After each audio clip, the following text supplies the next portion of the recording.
ఇద్దరు ముగ్గురు కవలలను చూస్తేనే తికమకపడి వారిని గుర్తుపట్టడం ఎంతో కష్టమైన పని.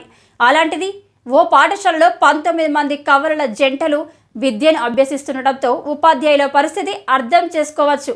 ఇక వివరాల్లోకి వెళ్తే, నిజామాబాద్ జిల్లా చందూరు మండలంలోని ఓ ప్రైవేట్ పాఠశాలలో 19 మంది కవల జంటలు చదువుకుంటున్నారు. కవలలు గుర్తుపట్టడంలో చాలా ఇబ్బందులు అవుతున్నాయని ఉపాధ్యాయులు చెబుతున్నారు. 10ల సంఖ్యలో కవల పిల్లలను ఒకే చోట చూస్తే గందరగోళం అంతా ఇంతా కాదు. చందూరు మండలంలోని విక్టరీ హై స్కూల్లో 1వ తరగతి నుంచి 9వ తరగతి వరకు 19 కవలల పిల్లల జంటలు చదువుకుంటున్నారు.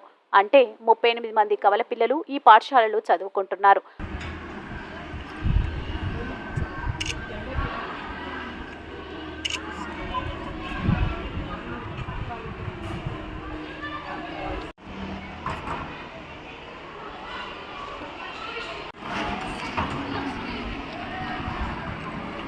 ఇద్దరు ముగ్గురు